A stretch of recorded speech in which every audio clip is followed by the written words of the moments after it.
नमस्कार, मैं मुस्कान। आप देख रहे हैं 1 to 1 न्यूज चैनल। आइए रुक करते हैं आज की बड़ी खबर पर। लोकसभा चुनाव अब फाइनल और अंतिम दौर में पहुंच चुका है। लोकसभा चुनाव के 7वें चरण में 8 राज्यों की 57 सीटों पर 1 जून को वोटिंग है।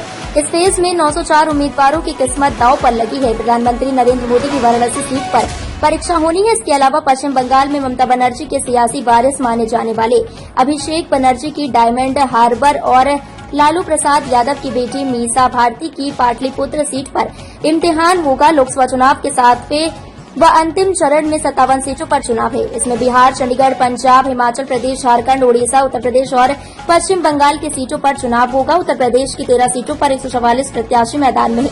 बिहार की 8 सीटों पर 134 उम्मीदवार, ओडिशा की 6 सीटों पर 66, झारखंड की 3 सीटों के लिए 52, हिमाचल प्रदेश की 4 सीटों के लिए 37, पश्चिम बंगाल की 9 सीटों के लिए 124 और चंडीगढ़ की 1 सीट पर 19 उम्मीदवार किस्मत आजमा रहे हैं। 7वें चरण में सियासी समीकरण। 7वें चरण की जिन 57 सीटों पर 1 जून को चुनाव है।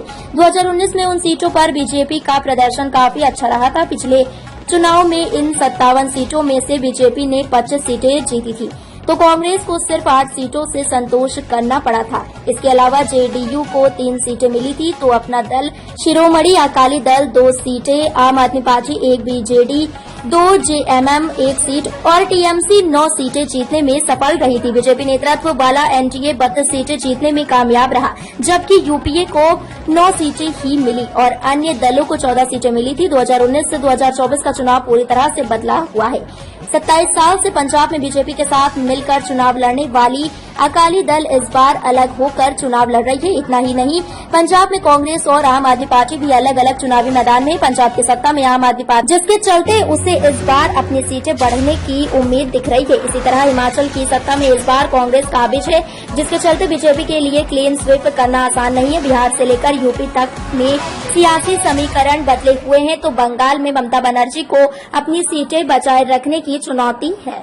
अब तक के लिए बस इतना ही। फिर होगी आपसे मुलाकात ऐसी एक और बड़ी खबर के साथ। तब तक के लिए नमस्कार। देखते रहिए 1 to 1 न्यूज चैनल, देश की आवाज। ऐसे ही लेटेस्ट अपडेट के लिए हमारे चैनल को सब्सक्राइब करें और तुरंत नोटिफिकेशन पाने के लिए बेल आइकन प्रेस करना ना भूलें। यदि आप हमें फेसबुक के माध्यम से देख रहे हैं तो हमारे पेज को फॉलो जरूर करें। धन्यवाद।